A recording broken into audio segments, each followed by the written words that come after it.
It seems like New Year's is off with a bang. So if you're watching this, if you can see me, let me know in the comments if I'm coming in clear. I hope I am. I should be.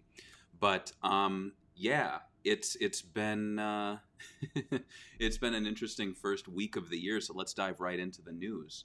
So starting off, actually way back in December 10th, a Sega Saturn Classic, its bulk slash, received an English fan location patch. I'm not going to get too much into it because there's so much news to cover. However, you can jump on to segabits.com, scroll down, and you'll see that news post there. And you can download the English fan translations patch. It's worth checking out. There's been a lot of great efforts from the community to revive games that have never been localized. So that's really awesome. Check that out. Next bit of news, and I'm actually going to circle back to this at the end because it kind of gets, what's the word, undone. So there was a rumor that Sega was working on a successor to Phantasy Star Online 2, which they're calling their super game, and they were suggesting that it was going to use NFTs. And I don't want to get too much into the super game, just because there's so much to be said about it, but suffice to say, I guess to sum it up, the super game is kind of like Sega wanting to create their Fortnite, their Minecraft, their massive online game that I assume is free to play, that's going to appeal to Westerners. Of course, Phantasy Star Online 2 is doing well, but I think they want to break out of that anime MMORPG and do something that appeals to more players. And so they've been suggesting that this game is actually going to use NFTs. We'll get back to that. We also did a Astro Boy episode in mid-December. Check that out. This one was really interesting. So Tesla has Sonic the Hedgehog 1 playable on its, I guess, inboard navigation. And soon after that was announced, it was kind of backtracked, and they said, oh, you can only play it when the car is parked, because there was a lot of backlash to drivers playing it. I mean, it says passengers can play it, but, you know, I drive a car that has a little screen display, and it says, oh, as the driver, you shouldn't be touching this screen. Only the passenger should. And I'm sitting alone in the car. I'm still pressing the buttons. It's not stopping me. So there's absolutely nothing stopping people from playing Sonic the Hedgehog on their Tesla car while they're driving. So they kind of walked that back, and it's still a concept. It's still something you can do, but you can only do it while the car is parked. But, I mean, as far as, like, things that can play Sonic the Hedgehog, I think I think this kind of takes the cake. Let's see here. The next bit of news, we've got lots of merchandise news. So mid to late December, lots of Sonic the Hedgehog merchandise was actually revealed. So what we've got here is we've got Discotech announcing Adventures of Sonic the Hedgehog on SD on Blu-ray. So what that means is rather than having like 6 DVDs, you are going to have 2 Blu-ray discs that contains the entirety of the series. Now, right now, the series exists on a few home releases. The ones I have are from Shout Factory. They did 3 volumes of, I believe, 3 or 4 discs each. And what became annoying with those is that when they got to the 3rd volume, they dragged their feet for a long time. There was no announcement. There was no release. And then they finally made it a Shout Select title. Or I think it's called Shout Select. And basically what that is it's a manufacturer on-demand disc release that's only available from their website. And that was available for a while, and then it's gone. It's out of print. Shout no longer has the rights to it. They did a great job. They have some nice special features. But since then, it went to some like kiddie DVD companies that just kind of pump out kids' content. They don't really give much thought to collectors or, you know, fans of the shows. And so the quality was worse. The video quality was low. The audio quality was low. I believe they were mono audio. And so this release now coming out promises stereo sound, the best possible picture that they can provide, even though it's SD, it's, I believe, the closest to the original masters that they can give fans. And if you check this out too, there is a ton of content. So there is, as you can see here, it's going to have stereo sound. It's going to be near to the Video Master. It's going to have the Christmas special, the original sales pilot, which I'm excited for, but I believe is going to be about YouTube quality, which you can see right now. So not that great, but at least it's on disc, which has not happened before. There's original rushes, which is unedited raw footage of the show in progress. Commentary from Milton Knight, which I'm really excited for. Milton Knight, great guy. I was like internet buddies with him for a while. He did the designs for a lot of the characters on Adventures of Sonic the Hedgehog. He also did some character designs for the movie Cool World, and he worked on the more recent 90s Felix the Cat show, which I love that show. It's bizarre, but it's really fun. And unfortunately, Milton, like, I don't know if he went through a lot. He lost a lot of money. He lost his home. It was infested by animals, I think, for a time. He was beaten up in the street. It was just really awful, and I didn't know about any of this at the time, but Milton was kind of going after fans. He was being really negative towards like Sonic fans who were talking to him and trying to get him to do art for him. And it was just kind of disappointing, but now looking back, I understand that he was just going through a rough time. So it's nice to see Milton Knight back in the, I guess, back in the positive vibes of Sonic the Hedgehog and providing commentary. So I'm really looking forward to hearing his stories over, I believe, 2 episodes plus the pilot and rushes, it says here. So that's going to be like close to an hour's worth of interview content with him. What's going to be lacking from this release are the drawing lessons he did for the Shout releases, where he drew, I believe, Sonic, Tails, and I think Robotnik. I'm really looking forward to the commercial bumpers. I have not seen those in a long time, and apparently they re-edited the commercial bumpers using the pre-existing footage, so it's almost like a recreation, but it's all the same footage, edited exactly. Syndication commercials, again, you know, it's going to have that cool, I think, editing technique applied, so it's going to look fresh and new, even though it's something you probably saw grainy on your TV as a kid. Art gallery with rare production art, and then new packaging from John Persona Kim, who's a Twitter buddy of ours, Chris Black Flores, and Brady Hartel. And then closed captions, which is great because a lot of these releases lack closed captions. So you can see here, let me see, I don't know if I can show you this. All right, there we go. You can see here, these are like the commercial bumpers that they would show. This one's really exciting, so check this out. This is a painting that Milton Knight was selling on his website. Now I'm going to disappear from my little bubble, so I'll be right back. But what's really cool is he had a limited run of paintings, I think maybe 4 or 5, and I'll switch to my main screen here. But you can see I actually own, let me see if you can see it, one in the series. So there's this one, and then there is the one that you can see on their website here. And then there is another one where he's like doing a twister, and you can see he's like trying to look at his ass, I guess. And Animated AF, aka Aaron Foster, aka the Gaga Man, formerly the Gaga Man. He's got like 10 names. He owns one too. So I think this is the one that like kind of went unsold for a while. But I reached out to Discotech. I said, can I provide this? And they were obviously too late to provide it. So I'm going to do a scan of this today. I'm going to send it over to Discotech, and I will let them exclusively post a high-res scan of this. But it's just such a cool painting. You can't really see it here. Well, yeah, you can kind of see it. Like, see the brush strokes there. He uses like a metallic gold paint on him, and there's just it's a really cool. This is my personal favorite one of all of them. But yeah, it's really cool that they're providing that, but not complete, because as you can see, I've got one of them. There's also some Sonic merch news coming up. Let me see if we're going to get to that one next. Oh, another game is coming. So another indie Kickstarter Dreamcast game. And I used to be all about these. I would buy every indie Dreamcast game. I would cover them for the Dreamcast Junkyard, for Sega Memories, for Sega Bits. I would be so excited. I remember every year there were maybe like 3 or 4 releases. I'd pick them up. Am I the only one who thinks it's getting kind of boring and tiring, like the indie Dreamcast games?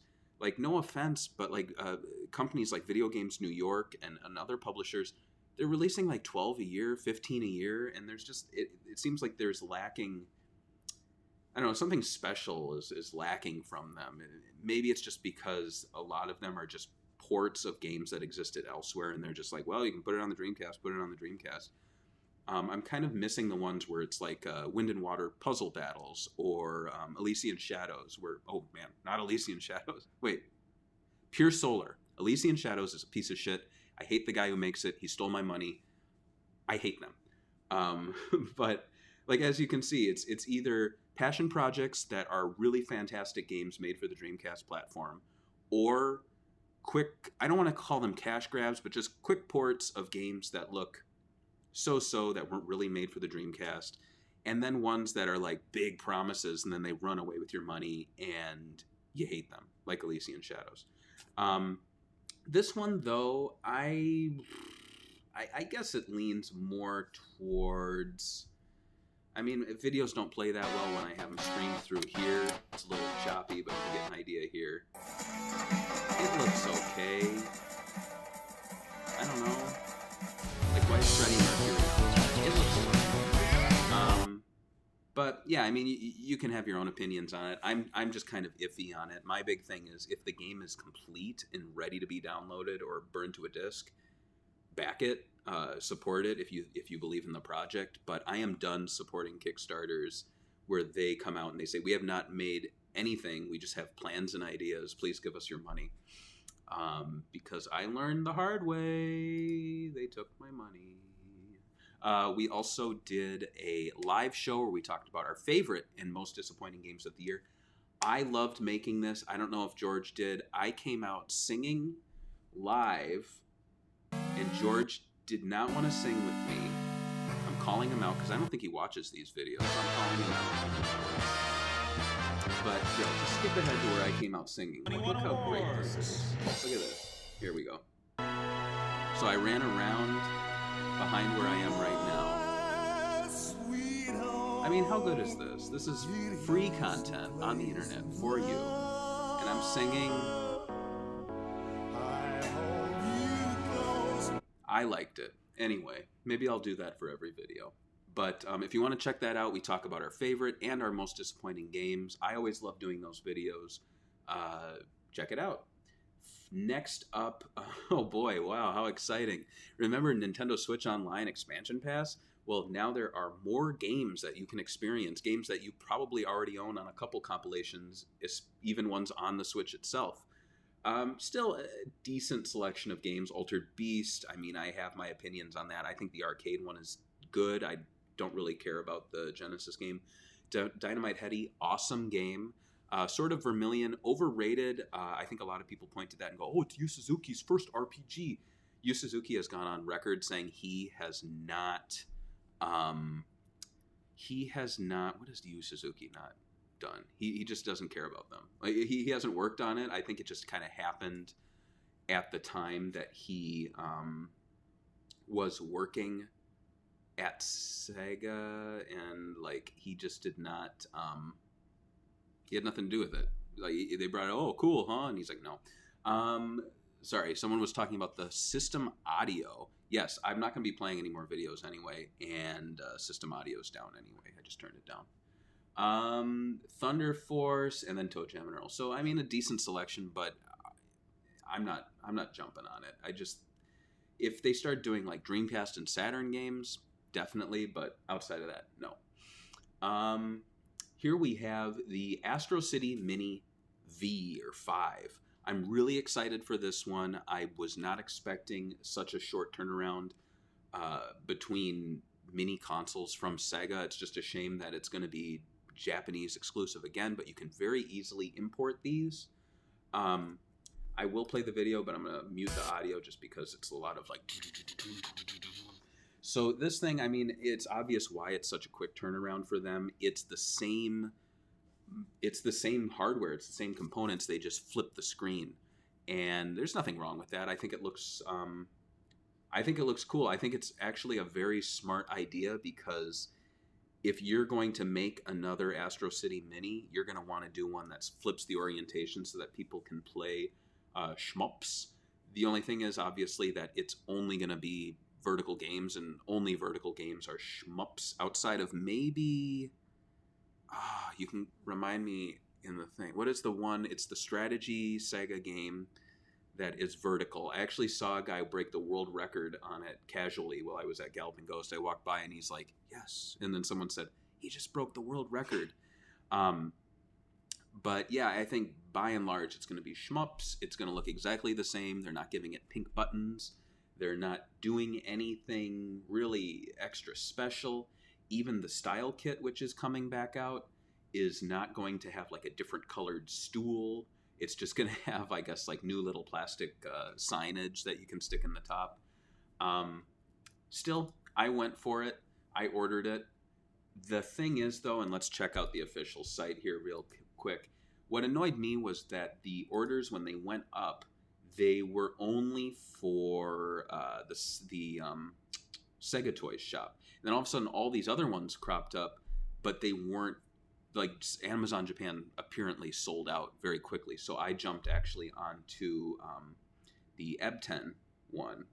And then Amazon Japan went back in stock. So, yeah, I mean, I guess you got to wait until the easiest ones appear back in stock. These things are actually not selling out as fast as I thought they were.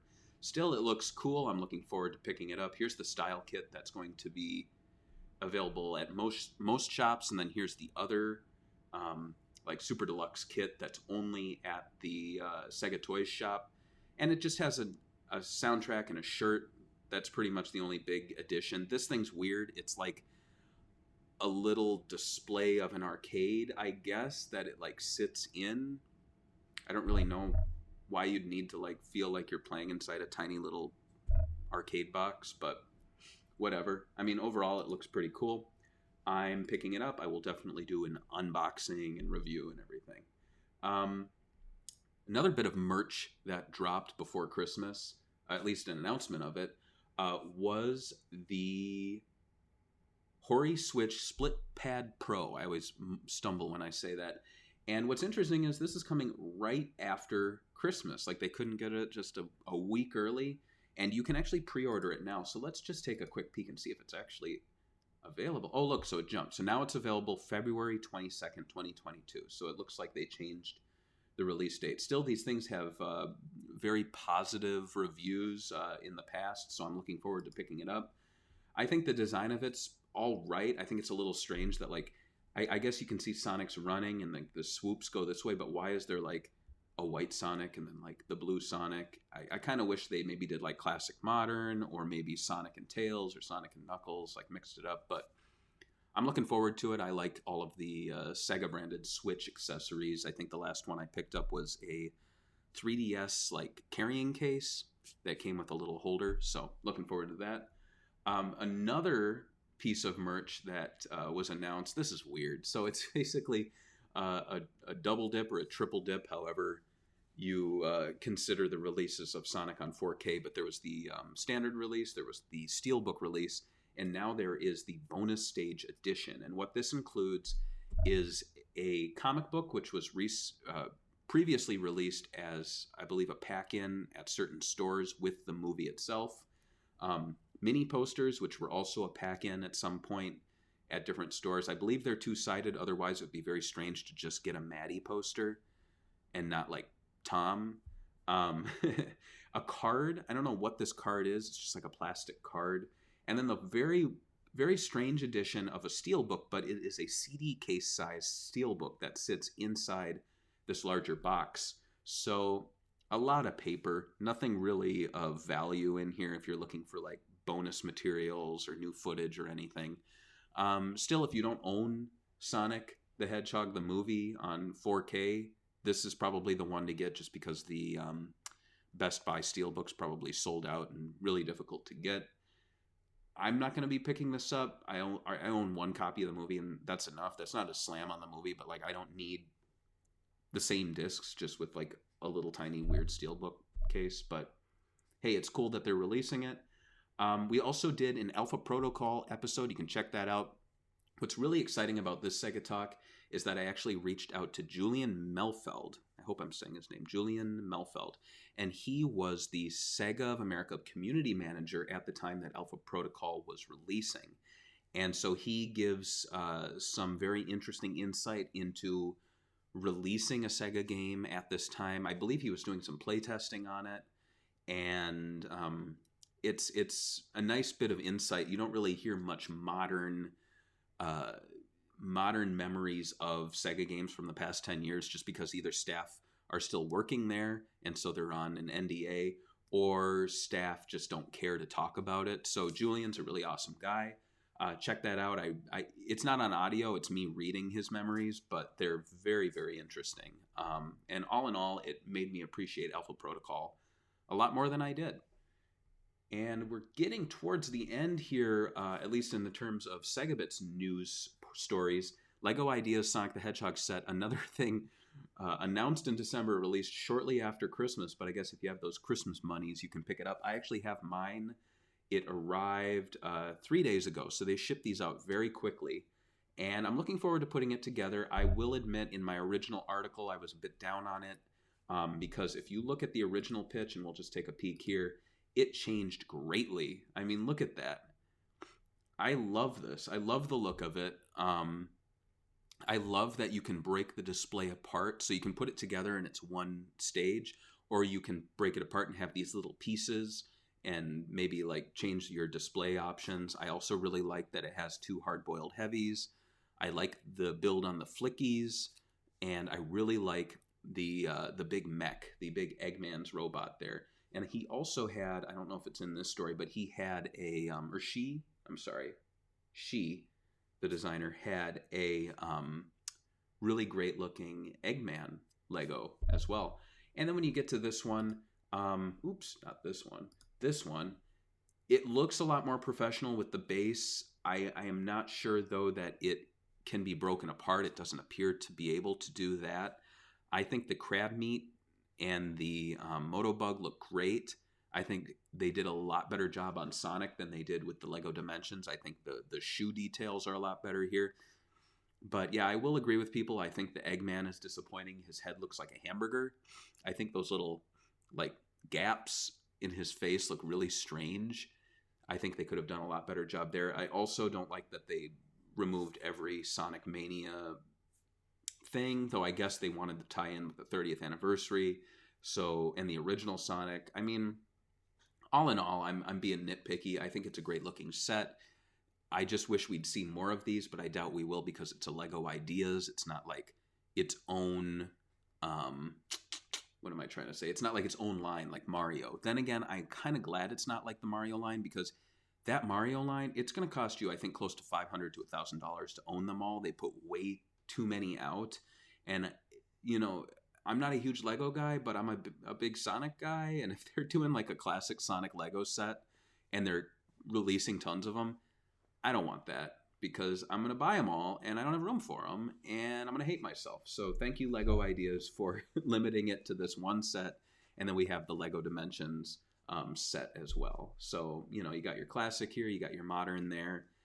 All in all, good. Also, revisit that Lego Dimensions Sonic stage after all this Sonic Frontiers stuff. It's really fun. Like, I'm surprised by how fun. I mean, it's a little wonky, but Lego Dimensions did a really great job with like an open world Sonic concept. It's just fun to run around there, goof around, smash robots. There's lots of funny references. So check that out.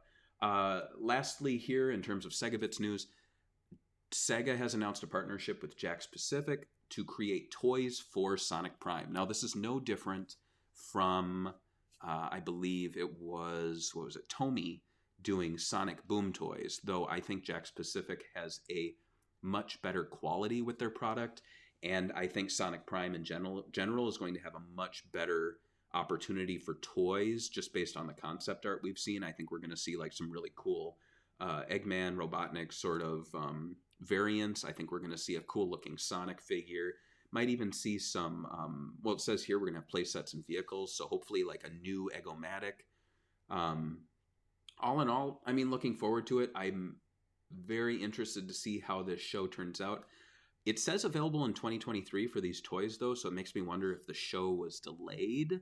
I'm not sure, or it's going to be such a late 2022 release that the toys will start coming out immediately after, like January or something like that, with the December release for Sonic Prime. I don't think they want to overlap with the movie release and Frontiers, so my guess is the movie in the spring, in April, I think. The game's probably going to release in September, October, November, and then I think Sonic Prime in December. That's my estimate. We have a comment here. It says, were the instructions for the concept set released? It would be fairly feasible for anyone to assemble the original design in that case. I'm not sure if they were. I also have to wonder if the original had like let's actually check it out. We're on the internet. We can do what we want. We're adults.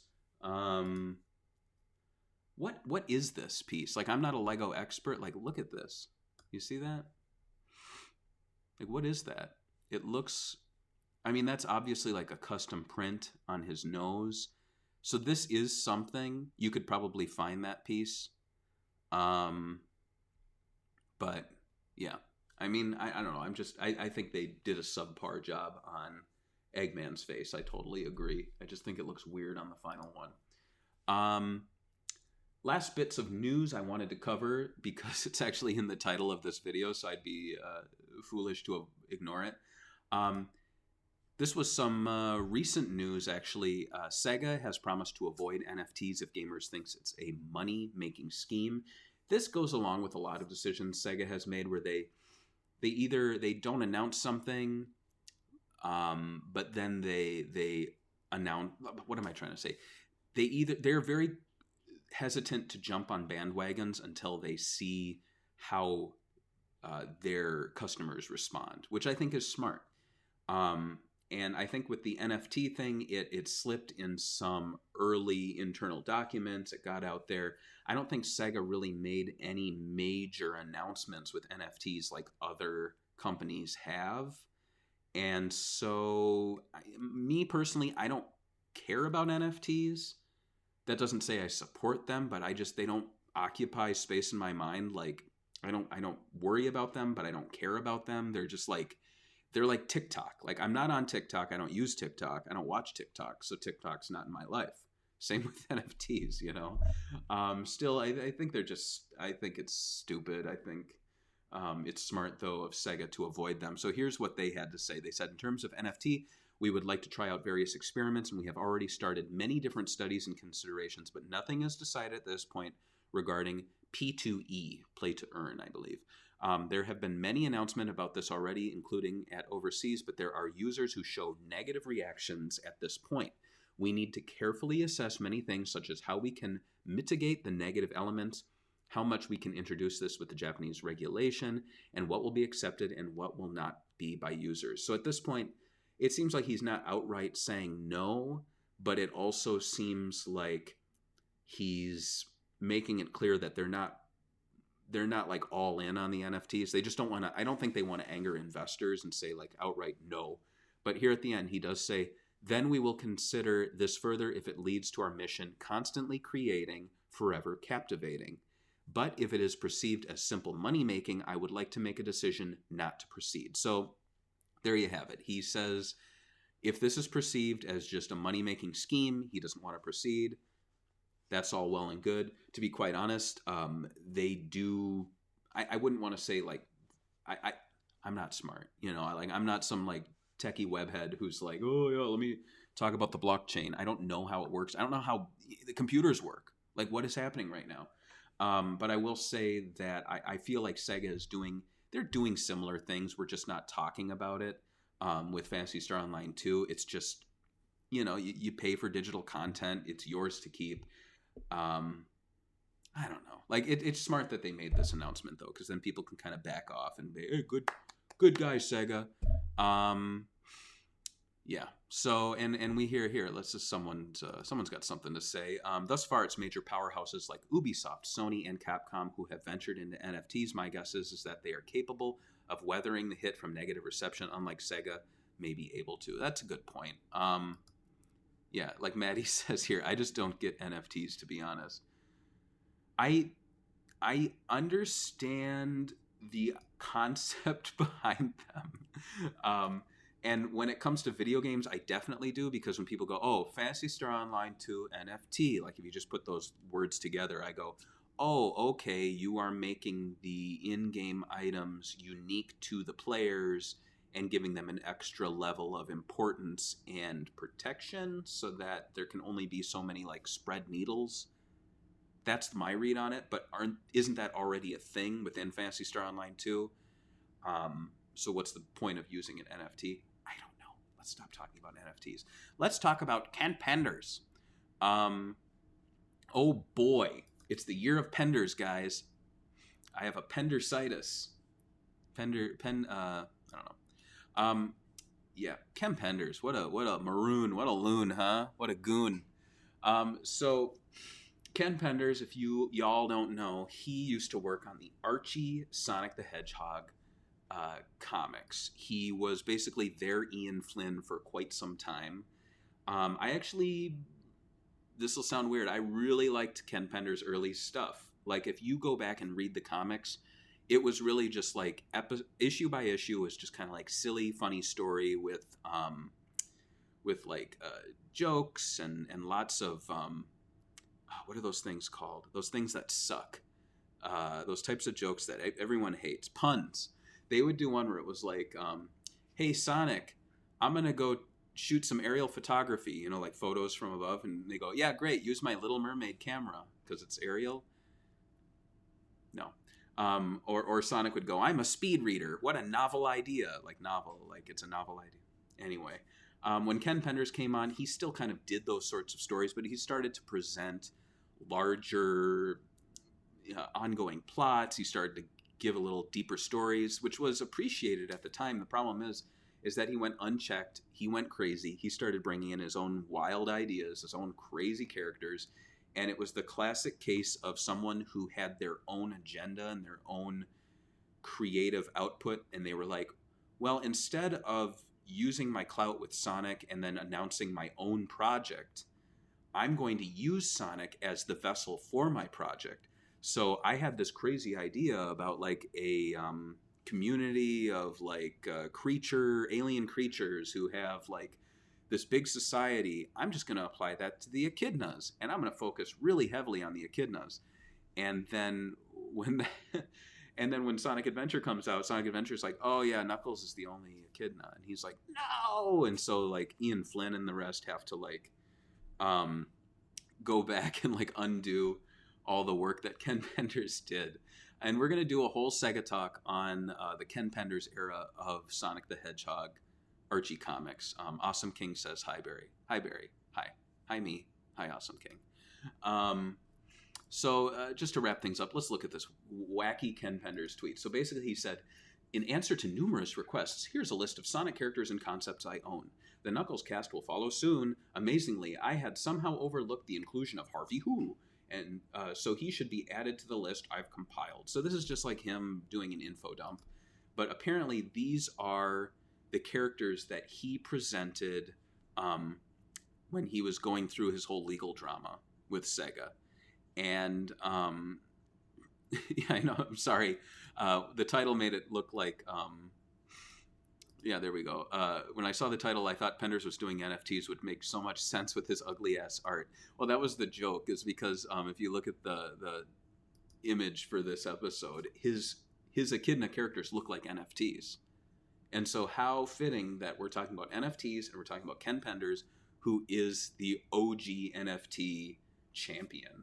But like, look at his creations. Look at his creations. I mean, yeah, he created them, but like, what the... Reverse Freedom Fighters, Evil Sonic, Anti-Knuckles. So he basically claims to have created evil versions of characters that he did not create. Wow, you put sunglasses and a leather jacket on a character. Wow. Interestingly enough, he claims to own. Man, who's that green one? Someone tell me in the comments. He claims to own that green evil Sonic, who basically is evil Sonic. Scourge, I think, which doesn't make sense because it's like you put Sonic the Hedgehog in a leather jacket and gave him glasses, and then someone else, I believe it was Ken Penders and Patrick Spazienti, made him a different character and made him green and put a slash on his chest so that he's completely different. You still claim to own that? Like, all right, dude. I love these other ones. King Gong. Who's King Gong? Sounds like King Kong. And then just some really boring ones like Dylan the Porcupine, Hamlin the Pig. Like, if you looked at art of these characters, they look like the most boring, stupid characters. They're just like chubby little... Sonic, what are we going to do? Oh, it's okay, Dylan the Porcupine. Dylan? I'm Sonic, I'm fast. I'm Knuckles, I have Knuckles. I'm Dylan. What's a Dylan? What the... Dr. Quack. You know how doctors are called quacks? Well, this doctor's a duck, and his name's Dr. Quack. Hershey the cat. Like, whatever. And it goes on. He has 4 pages of this. Like, it's just ridiculous, but it just made my day. Sleuth Doggy Dog. Sleuth Doggy Dog. Sleuth Doggy Dog. I'm just going to keep saying that. Sleuth Doggy Dog. Man, sorry, guys. Looks like we're not getting that Switch Kirby game. He created Kirby. Lobo, Lita, Lyco. I mean, these just sound like, I don't know, ridiculous. He's ridiculous. What a ridiculous man. Athena, Maria, not the Maria we're thinking of. Jeremiah, King Alexander. And he's like, I own these characters now. Colin Kentobor, I own that. No one cares about these characters. They're so boring. And they've had their time in the sun. So we're done. But and Dylan was one of the cool names for kids in the 90s. Yeah, I actually have a cousin named Dylan. Pretty ridiculous. But in any case, yeah, it's going to be a fun year. We've got NFTs. We've got Ken Penders. We've got... Is that it? Sonic stuff. Lots of Sonic stuff. So that just about does it for this SEGA News Bits Live. I like jumping on and talking about SEGA and Sonic in the mornings. So expect one of these next week if there is a lot of news to talk about. We are also doing a SEGA Talk next week, which will be covering Gun Valkyrie from Smilebit. And after that, we're going to be doing Illbleed, the crazy Dreamcast game that has a giant evil, like, mutant Sonic as a boss enemy. And what else do we have going on? There's going to be some Swing and Report shows coming up. I want to have Sonic Yoda from Sega Driven on. I'm also going to be doing the Sega Printer episode where I'm going to be testing out a Sega Printer live on air. It could be awesome. It could be terrible. I'm looking forward to it. So thank you for watching. This is the Year of the Echidna. Absolutely. Don't forget to check us out on Patreon. And don't forget to have a great day. All right. Bye.